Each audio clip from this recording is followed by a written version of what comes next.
እሺ ሰላም እንዴት ናችሁ? Let me introduce myself. I myself በፍርዱ አለማየሁ and I'm expert in industrial pharmacy. So we will do some questions for COC concerning about industrial pharmacy. Today we will do some questions and we will continue for next time. For today we will see at least 5 and 6 questions. Let me read the first question. It says that a pharmacist requested to prepare aspirin tablet.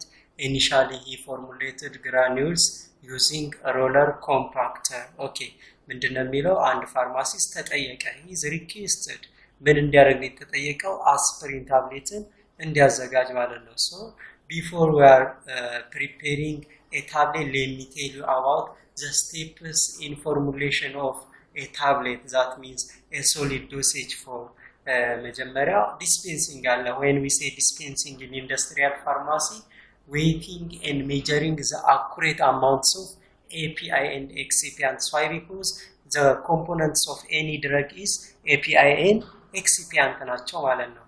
ከዛ በኋላ ምንድነው ያለው weight and measure ከተደረገ በኋላ ምንድነው የሚደረገው granulation ይዘጋጃል. that is መቀላቀል ማለት ነው. we can say making of granulation. So ሶስት አይነት ሜቶዶች አሉ granulationን ስናዘጋጅ ማለት ነው. making of granules. When we say granules, the making or the component or mixing of API, active part and non-active parts together. So ስንቀላቀል ምንድነው የምናደርገው ሶስት አይነት ሜቶዶችን እንጠቀማለን. direct granulation method, wet granulation method እና dry granulation method. So እዚህ ጋር ፋርማሲስቱ የተጠቀመው የፎርሙሌትድ granules using a roller compactor ነው ማለት ነው. roller compactor የምንለው one of a device ነው, መሳሪያ ነው. ምን ለማድረግ ነው የሚጠቅመው? ሮል እያደረገ ያሽከረከረ ምን ያደርጋል? ግራኑልሶቹን ይደባልቃል ማለት ነው. ሚክሲንግ ማቴሪያል ነው ማለት ነው in pharma industry. So roller compactor dry granulation method ይባላል. Okay, next እስኪ ጥያቄውን እናንብብ. When the prepared granules were characterized, they form compact and friable granules. Before proceeding to the next step, that is compression. መጀመሪያ ዲስፔንስ አረግን አወጣን ጥሬ ዕቃ ዘን ምን ተደረገ? granulation ተዘጋጀ. ቀጣይ ስቴፑ ምንድነው? ኮምፕሬሽን ነው ይላል. ሶ ወደ ኮምፕሬሽን ከመሄዳችን በፊት የሆነ ችግር ተፈጥሯል. እሱ የተሰራው granules ኮምፓክት እና ፍሪያብል ኮምፓክት የሆነ ነው ፍሪያብል የሆነ ፍርክስክስ የሚል ነው ማለት ነው. ለምንድነው ይሄ ፍርክስክስ ያለ granules የተፈጠረው የሚለው ነው? እንግዲህ መጨረሻ ላይ እስኪ ጥያቄውን መጀመሪያ ባይዘው ጥያቄውን መረዳት ይቀድማል. ጥያቄውን እናንብብና ምን እንደተጠየቀ ከውስጡ ዲግ አውት አድርጎ የጥያቄውን ሜን ፖይንት መረዳት ነው. ኦኬ before proceeding to the main compression process, the pharmacist has to reformulate the granule by controlling the process and formulate parameters. What was the most likely importance of using remedy in the process? ይላል. ሶ ይህን አስፕሪን ታብሌት ለማዘጋጀት ግራኑልሱን ሲያዘጋጅ ፋርማሲስቱ ምንድነው የተጠቀመው? ድራይ ግራኑሌሽን ሜተድ በምን? በሮለር ኮምፓክተር. ልክ በሮለር ኮምፓክተር ተጠቅሞ ግራኑልሱን ሲያዘጋጅ ምን ፕሮብለም ተፈጠረ? ፍርክስክስ ያለ ግራኑልስ ጀስት አንድ ላይ ያልተያያዘ ማለት ፍሪያብል የሆነ ፍርክስክስ ያለና ኮምፓክት ዴንስር የሆነ ማለት ነው. ይህንን ችግር እንዴት ማስተካከል ይቻላል ነው ጥያቄው. እንግዲህ ከምን ጋር ይያያዛል? ስለ ሮለር ኮምፓክተሩ ማወቅ ነው. ጀስት ኢንዱስትሪያል ስለሆነ ፕራክቲካል ነው. ሮለር ኮምፓክተር የማሽን አይነት ነው. ሚክስ ለማድረግ ነው የሚጠቅመውና ምርጫዎቹን እስኪ እናንብባቸው. ይሄንን ችግር ለማስተካከል ኤ ላይ we have to decrease compaction force. compaction force መቀነስ ይላል.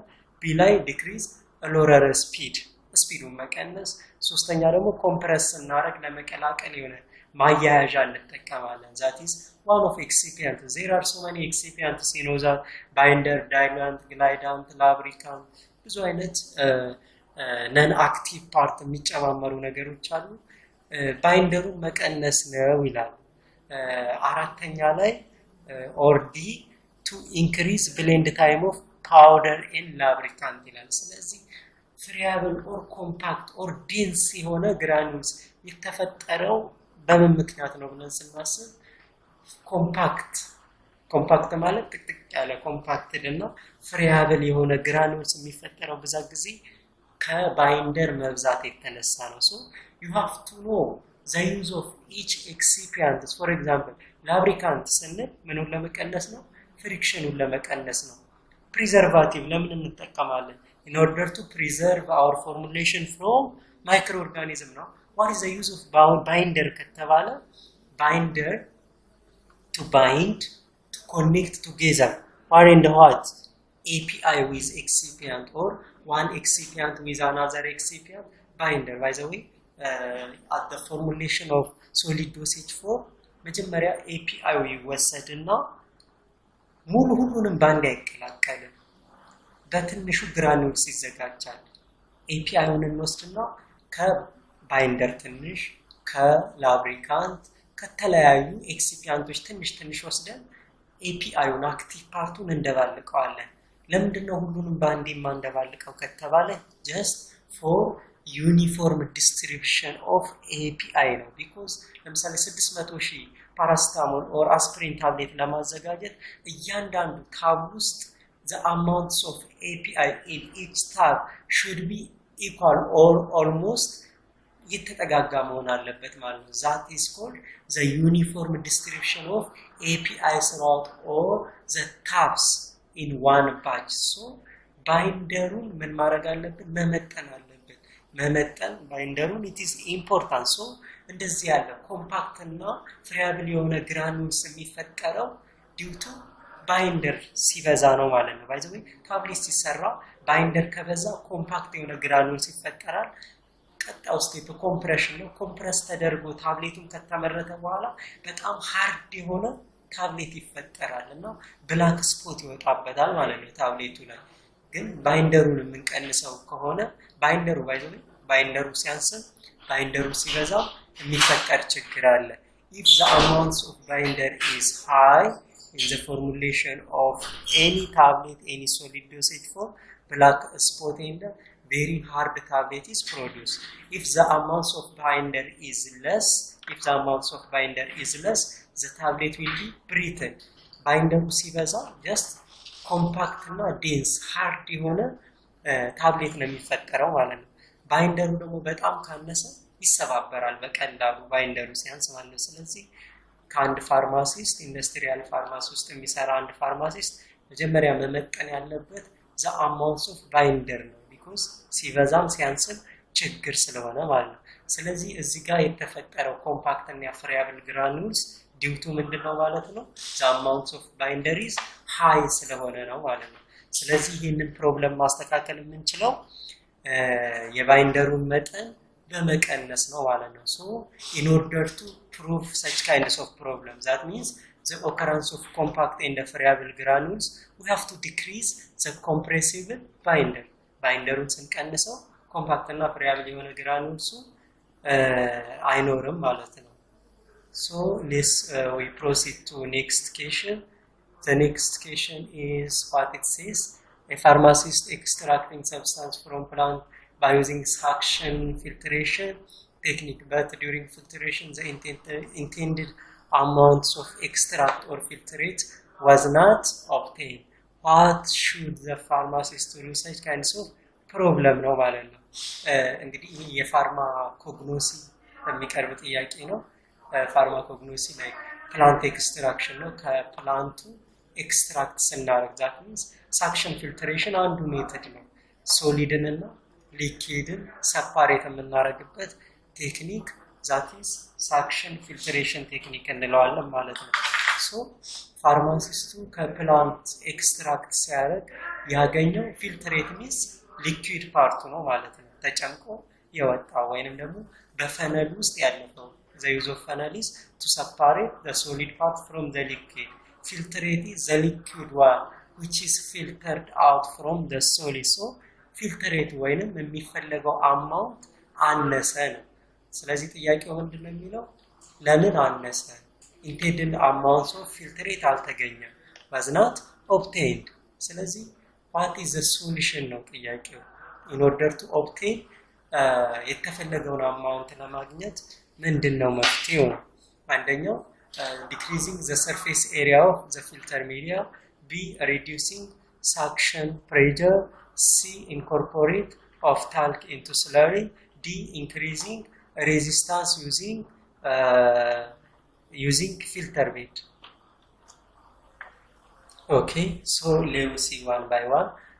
The first one is decreasing the surface area of filter media. By the way, this is not the correct answer. Why? Because you know surface area is directly proportional for filter rate. If the amount of funnel is wide, the amount of filter rate also high. So we have to increase surface area in order to increase filter rate. So it is false. Why? Because surface area is directly proportional to the amount of filter rate ማለት ነው። ቀጣይ ደግሞ ፕሬጀር ነው። ፕሬጀር ሶ filter rate-ን ለመጨመር ፕሬጀሩን ምን ማድረግ ነው ያለብን? ኢንክሪዝ ማድረግ ነው ያለብን። if we increase the suction pressure the product also increase. so ምንድነው የሚለው እዚህ ጋር ማለት ነው? decrease ነው የሚለው። so increase ቢሆን ትክክል ይሆን ነበር። C ላይ ስንመጣ incorporation of talc into slurry. so ይሄኛው ደግሞ ታልክን መጨመር አይጠበቅብንም ማለት ነው filter rate-ን ለመጨመር። so ምናየው ኦር ትክክለኛ መልስ ይሆናል ብለን እንጠብቀው increasing resistance using filter beds as we have discussing before. the use of lubricant ምንድነው ያለው? ቀደም lubricant የምንጨምረው ፍሪክሽኑን ለመቀነስ ነው። like compress በሚደረግ ጊዜ የቀደሙ ጥያቄ ላይ solid dosage form ዳይ አለ፣ compressor machine አለ። the frictional force between compressor machine the die of compressor machine and the powder the powder እና በኮምፕረሰር ማሽኑ መካከል ያለውን ፍሪክሽናል ፎርስ ለመቀነስ ምን እንጨምራለን ብለናል? ላብሪካንት እንጨምራለን ብለናል። ሶ ላብሪካንት ምንድነው? ፍሪክሽናል ፎርስ by the way frictional force is the opposite of driving force. so increasing resistance የሚለው መልስ ይሆናል ማለት ነው። why? because filtration always leads to an increase in resistance to flow. if the resistance of flow is increasing, the amount of filter rate also increases. in the case of dead end filtration process, the resistance increases according to the thickness of the cake formed in the membrane ማለት ነው። so ሳንክሽኑን ፊልተር ስናደርግ ሬዚስታንሱን ስንጨምር the amount of filter rate ይጨምራል ማለት ነው። let we proceed to next question. the next one is one of forms of drug that is dry powder inhaler DPI የሚባል ማለት ነው። DPI ማለት dry powder ነው። እንዴት ነው አድሚኒስትሬት የሚደረገው?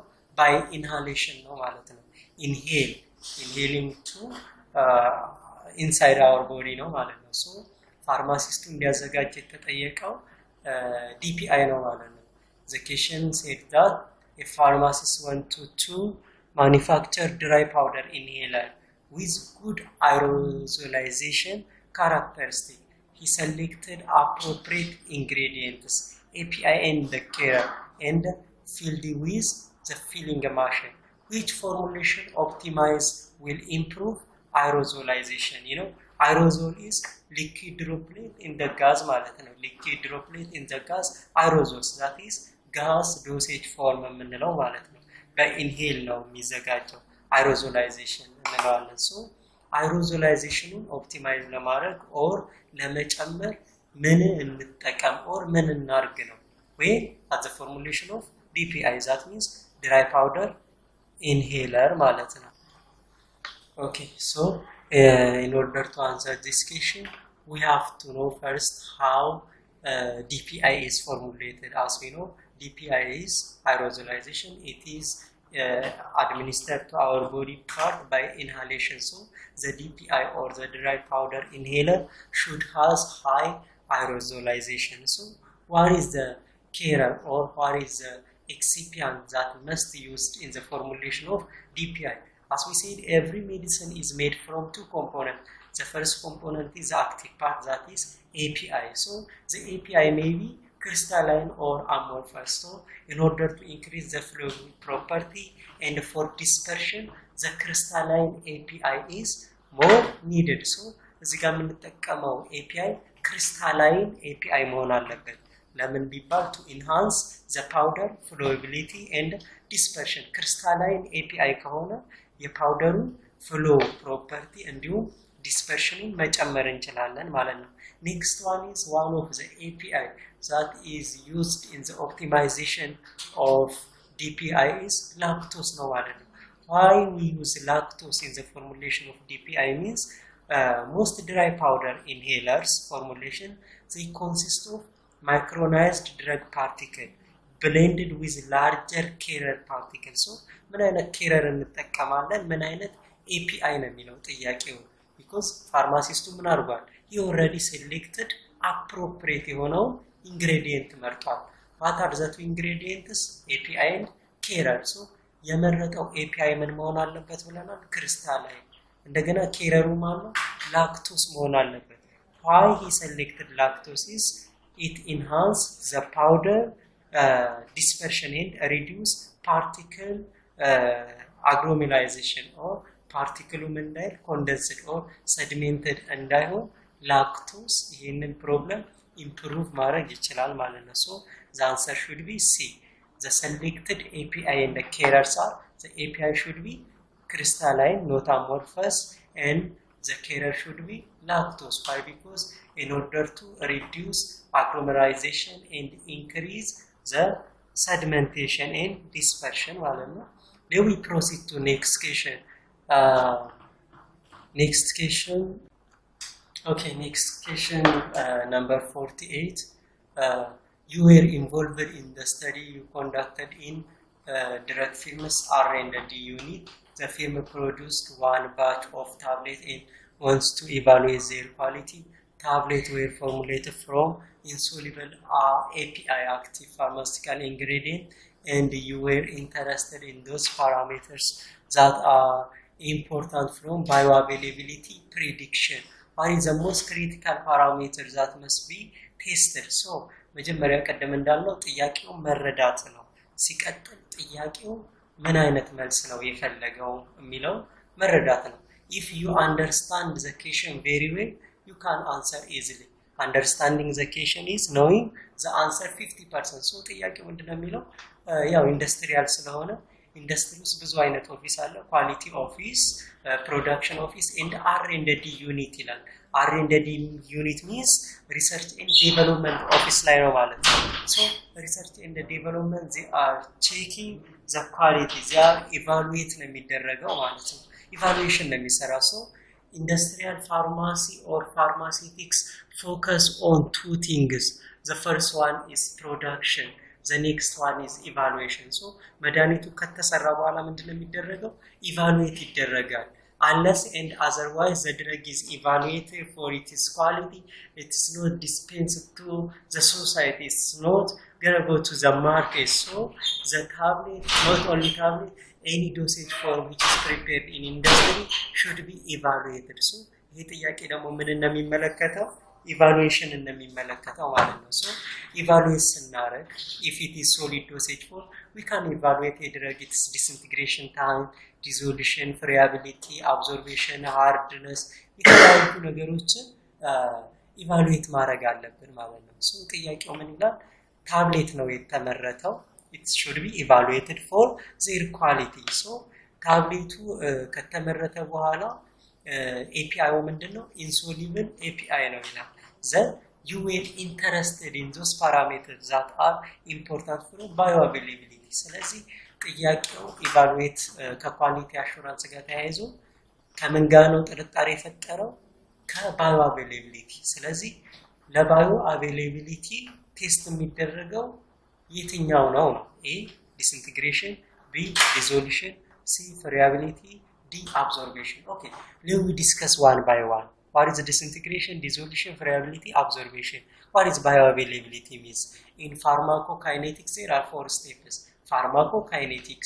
pharmacokinetics when we say kinetics it is the rate or it is the time so አራቱ ስቴፖች ማናቸው በፋርማኮካይኔቲክስ ውስጥ absorption distribution metabolism ወይንም bioavailability እና elimination or excretion ናቸው so in pharmacokinetics when we say absorption by how much time the drug is absorbed የሚለውን ይይዛል distribution ካለ by how much time or how much time is taken for the distribution of that drug ማለት ነው bioavailability ማለት metabolism ነው so by how much time the drug is metabolized by how much time the drug is eliminated from our body part የሚለውን ጥያቄ የሚመልስልን pharmacokinetics ነው so bioavailability ከማን ጋር የሚገናኘው ነው disintegration the drug that is administration ከዲን እንነሳስኪ ቀለል እንዲለን absorption ነው so ከአራቱ ስቴፖች አንዱ absorption is the transfer of the drug from site of application to the blood circulation ድረስ ያለው ስቴፕ ማን ይዛል absorption ይዛል rate of absorption friability test ደግሞ የሚደረገው friability መድኃኒቱ ከተመረተ በኋላ ምን ያህል መንገድ መጓዝ ይችላል የሚለው በፍሪያቢሊቲ አፓራተስ ቴስተር ቼክ ማድረግ ይቻላል ምን ያህል ሊሰባበር ይችላል በሚጓጓዝበት ጊዜ ለምሳሌ አዲስ አበባ ኢፋርም የተመረተ መድኃኒት ጅጅጋ ከሄዶ የሚሸጥ ቢሆን በመንገድ ላይ በጉዞ ላይ ያለ ይሰባበራል ኦር አይሰባበርም የሚለው በላብራቶሪ በአር&ዲ ኦፊስ ቼክ የሚደረገው ፍሪያቢሊቲ ነው ማለት ነው እስኪ ከዛ ደግሞ ኤ ላይ እንሂድ disintegration and dissolution there are two apparatuses there disintegration time tester and dissolution time tester which come first disintegration or dissolution so the answer gonna be A or B መልሱ ከባዮአቬይላቢሊቲ ጋር የሚገናኘው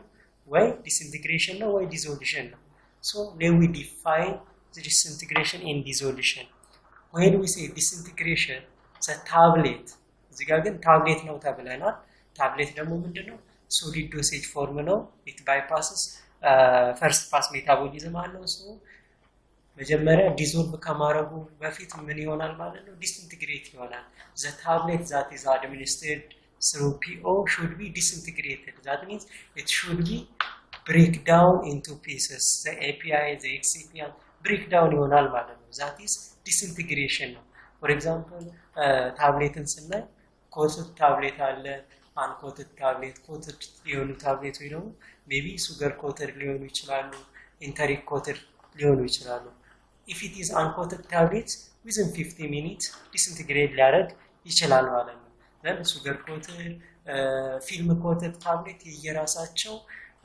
disintegration time አላቸው በምን ያህል ደቂቃ disintegrate እንደሚያደርጉ ማለት ነው it depends upon ቀደም እንዳልነው the amounts of binder by the way the amounts of binder that we are using in the formulation determines the drug disintegration if there is high binder is used in the formulation of tablet it will be harder the harder or hardnessቸው high የሆኑ ታብሌቶች hardnessቸው በጣም high ከሆኑ disintegration timeቸው በጣም ይቆያል ማለት ነው ታብሌቱ hard ከሆነ ቶሎ ምን አይሆንም brittle አይሆንም ቶሎ ምን አይሆንም disintegrate አይሆንም ቶሎ break down አይሆንም ማለት ነው so the tablet hardness is due to the amounts of binder that we are using in the formulation so disintegration is depend on the amounts of binder that we are used so after disintegration the next step gonna be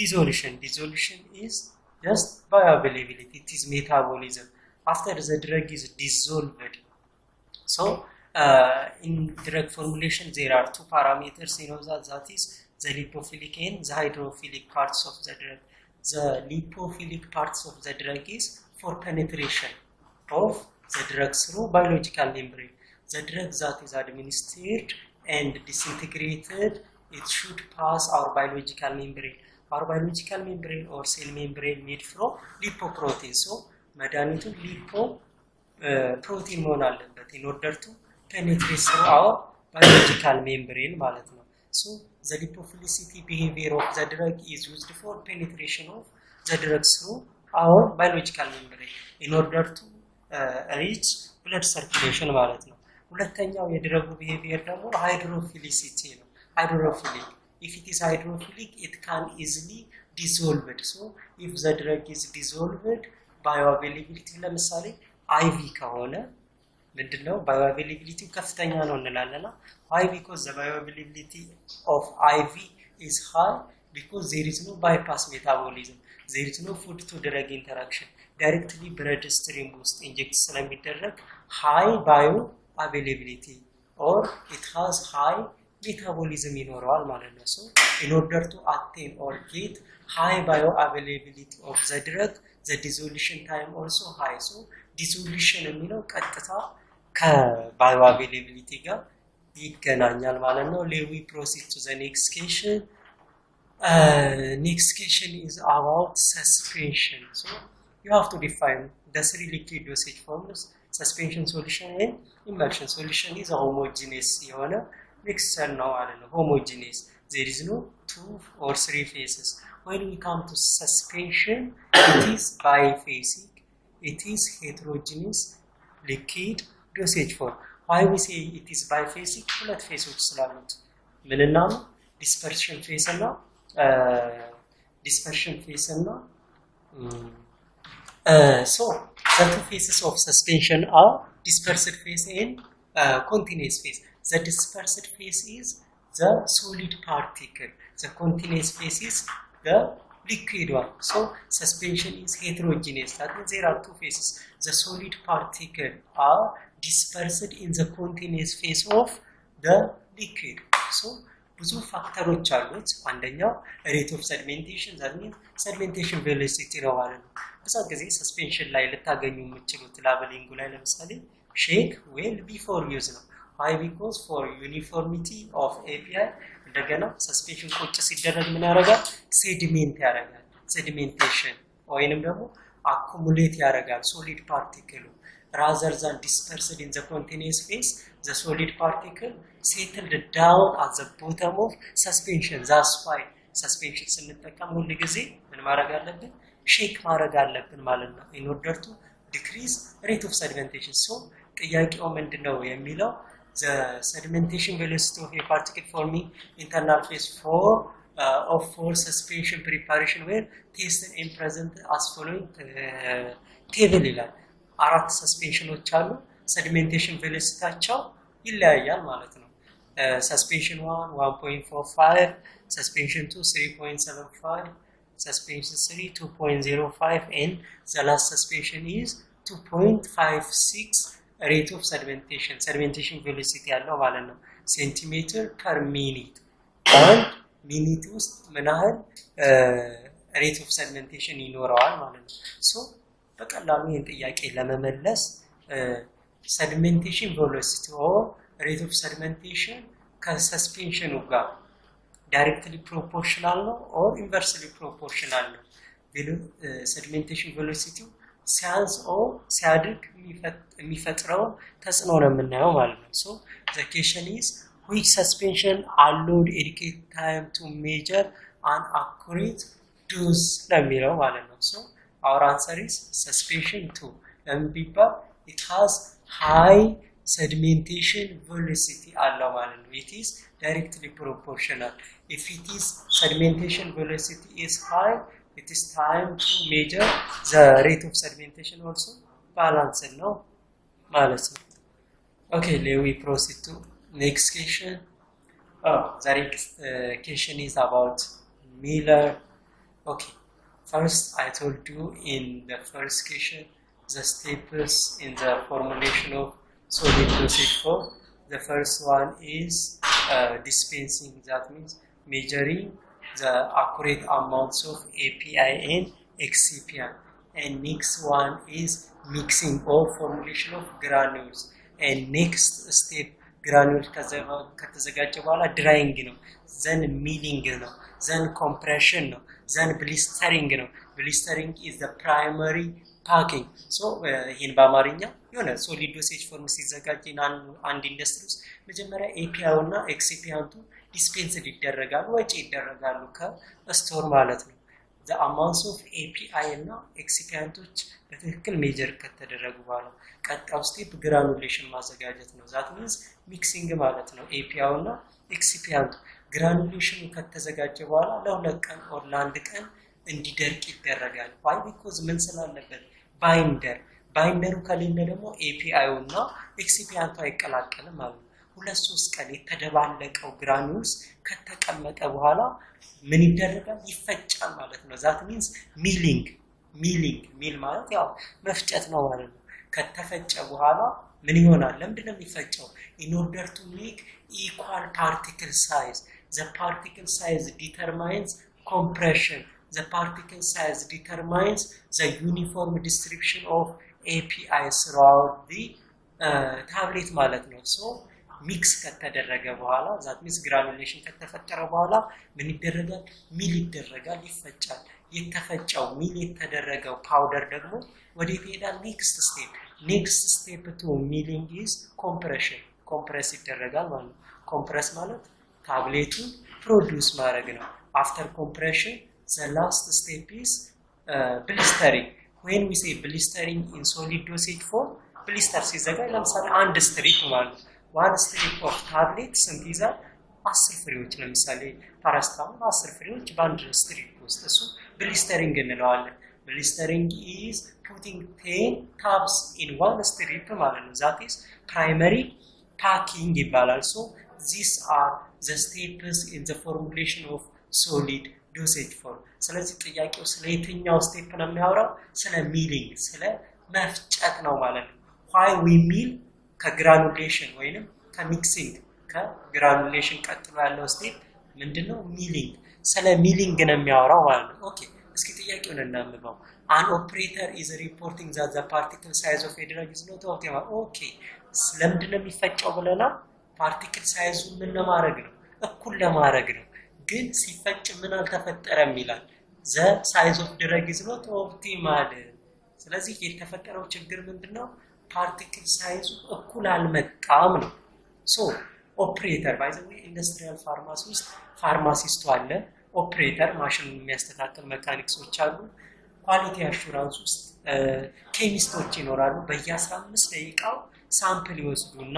ምን ያደርጋሉ ማለት ነው ፍሪያቢሊቲውን ዲስኢንቴግሬሽን ታይሙን ሃርድነሱን ቼክ ያደርጋሉ the humidity the room temperature everything should be checked in pharma industry ስለዚህ ኦፕሬተሩ need of your advice to adjust the roller machine okay እንግዲህ ፋርማሲስት እስከሆነን ድረስ በፎርሙሌሽን ጊዜ የሚፈጠሩ ችግሮችን በሙሉ ማስተካከል ያለበት የማን ኃላፊነት ነው የፋርማሲስቱ ነው ማለት ነው ሶ ኦፕሬተሩ እዛ ጋር ማሽኑ ጋር ቁጭ ብሎ የሚያመርተው ሰውዬ መጥቶ ማንን ጠየቀ ፋርማሲስቱ ምን ጠየቀ አድቫይስ ሶ the operator needs your advice ስለዚህ እኔ ያመረጥኩ ያለውት ድረጉ ሳይዙ እኩል አልመጣም ስለዚህ ምን ማድረግ አለብኝ ሮለር ማሽኑ በስራው ይሰራል አይሰራም የሚለው አድቫይስ ከፋርማሲስቱ ጠይቆ መጣ ማለት ነው so the question is which Miller factor should affect the adjusted to get the desired fine particle size so ምንድነው የድረጉ ፓርቲክል እኩል ያልመጣበት ኮዙ ከምንድን የመነጨ ነው ጥያቄው A speed of roller miller B clearance of roller miller C number of the roller miller D size of roller miller so roller miller የሚፈጨው ማሽን ነው ማለት ነው so ምን ያህል ፓርቲክል ሳይዝ መሆን እንዳለበት የተለያዩ ሳይዝ አላቸው ዳይ the die of roller miller ለምሳሌ ለፓራሲታሞል እና ለአስፕሪን or any other dosage form ልክ ምርቱ በተቀያየረ ቁጥር just ፎርሙሌት የሚደረገው የሚመረተው መድኃኒት በተቀያየረ ቁጥር ሮለር ሚለሩ ሳይዙ ይቀያየራል ማለት ነው በጣም ሲደቅና በጣም ደግሞ ሞኮረስ ሲሆን ኮምፓክትድ የሚሆን ይለያያል because the particle size affects the compression so ልክ እንትን ምርት በተቀየረ ቁጥር size of roller miller ሳይዝ አላቸው እነሱ ይቀያየራሉ ማለት ነው so ትክክለኛ ሳይዝ ያልመጣው ፕሮብሌሙ ምንድነው ኦፕሬተሩ ሪፖርት ያደረገው the operator reporting that the particle size of drug is not optimal ስለዚህ size of particle optimal ያልሆነው ከምን የመነጨ ነው ማለት ነው due to the size of roller miller is not